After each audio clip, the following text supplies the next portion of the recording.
Decay's Naked Petite Heat palette just launched on February 22nd. Now it is available for you to pick up on Urban Decay's website, as well as located inside of their flagship stores. Naked Petite is a spinoff from the original Naked Heat palette. Now this was introduced to us back in summer of 2017. This contains 12 shades and it is $54. I want to first start off by showing you the actual swatches of the Petite Heat swatched on my eyelids. That way you can get an idea of what it looks like. If you are my skin tone, you'll know exactly what it looks like, but just also you can just see how it blends and you can see the shade. So let's first take a look at all 6 shades of the Naked Petite Heat.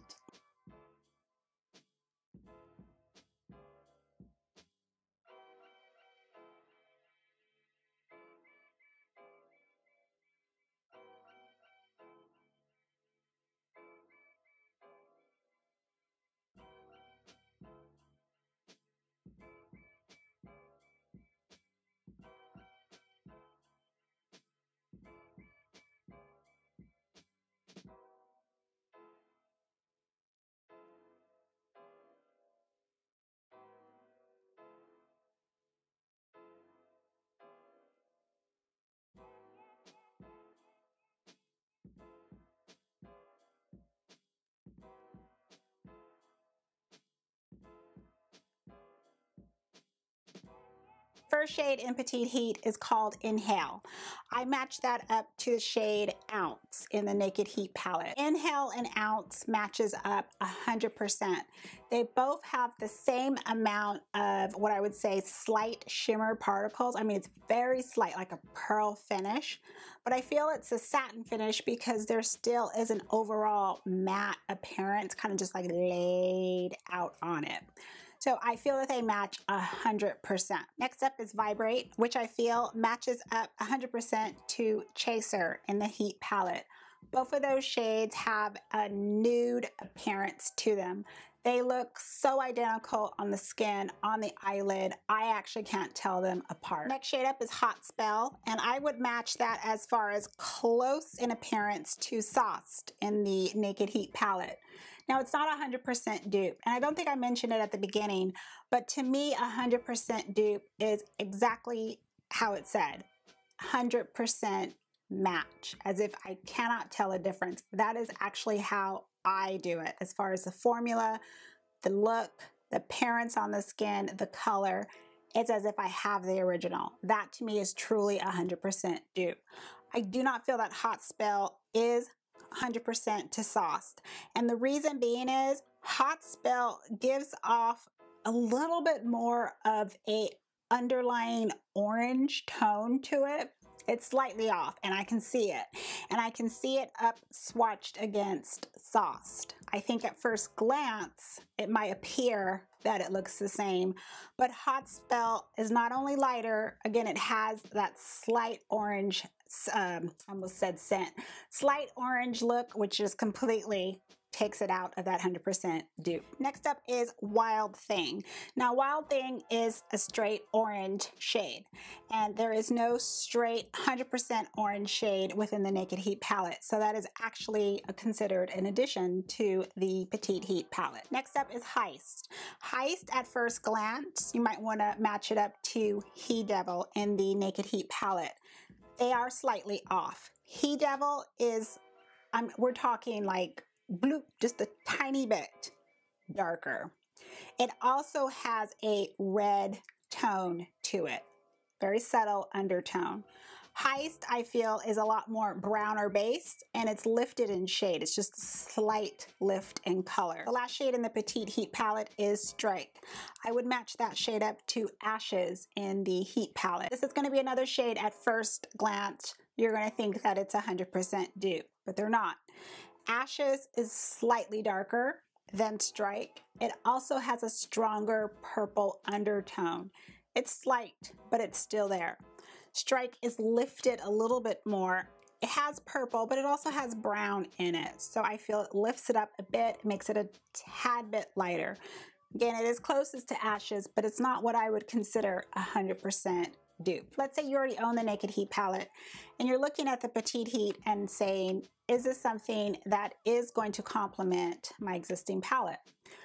First thing I'm going to ask you is, how do you use your eyeshadows? You are an eyeshadow user in which you build up in color. And what I mean by that is, we'll talk about that more in depth when I do my eyeshadow back to basics series. But I want to show you this as far as building up in color. This is just a paint swatch, one of my mini stacks that I have, because I think I was supposed to be a designer or an architect in a former life. See how the colors go from light to dark? That is what I mean by building up in color. Taking the lightest shade, actually starting out with that, and as your brush starts to get smaller and smaller, it goes down and darker in color. That was probably something that really kind of stumped people about this palette, because it looks like it's just almost all one shade. I'm going to get the same eye look no matter what I do, but that's not the case. When you first look at the first sets right here, these are the shades I would say use these for your brow bone shader. That's how I use it, because I don't want a strong contrast of a white underneath my brow bone. So this shade here and this shade, these two shades work well for that. Moving down the row here, you have that brown shade here. Now let's say you just wanted to do a neutral look, so you're just looking at the brown shade here. You can start building up in color, stop right there, and then go right into your darker shades. If you wanted to stay within the matte formula, start looking at the mattes that complement the lighter tone shades.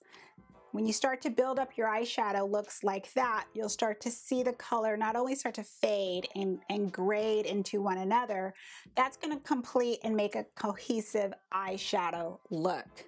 Then if you want on your lid or your bottom lash line, whatever you want to do, then you can start looking at the metallic shades, or excuse me, the shimmer shades, and start playing around with those shades. Now let's say you wanted to focus and just wanted a nice dark reddish tone.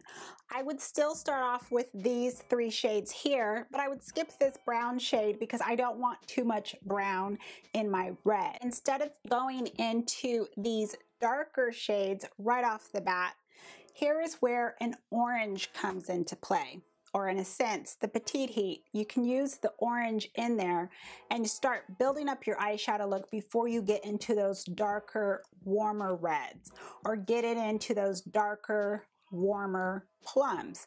You can add the purple to the plum, because necessarily like a purple is considered more of a cool tone, but it starts to warm it up and they complement each other. Think of how when you first start a fire and the shades and the colors that it makes.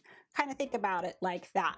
When you want to use the reds that's in the Naked Heat, or the ones that have that redder base undertone, definitely I recommend go in with the orange.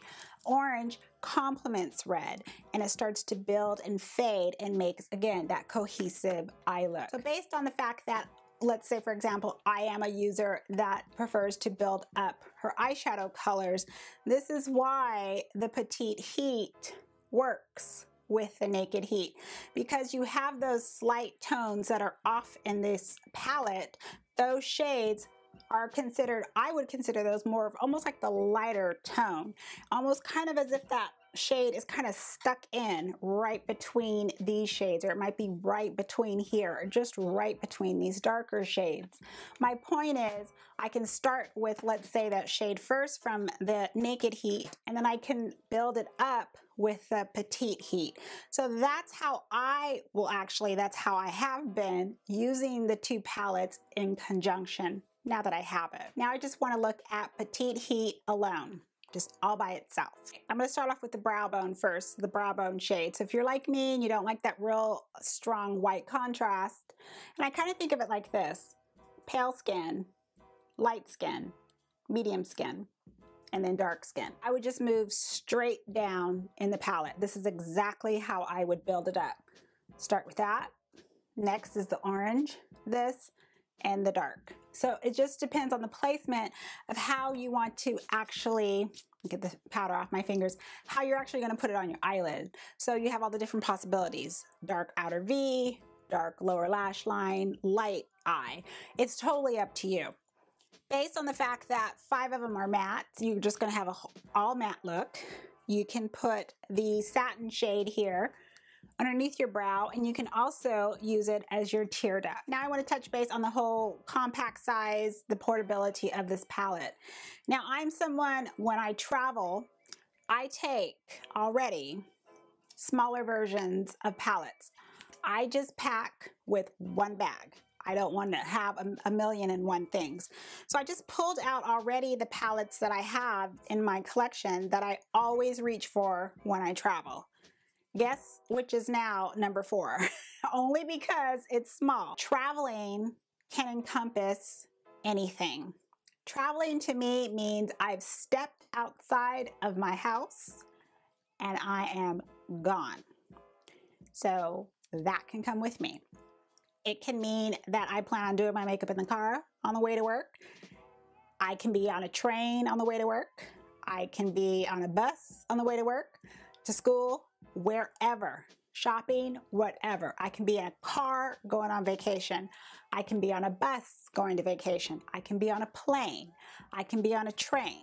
Whatever it is that you're doing, that to me is travel. You know, it works my nerves when I hear people go, why do brands make these little tiny palettes? It's the same as if, why do they make travel sizes of skincare products or other little makeup items? Because it's portable and it's easy to travel with.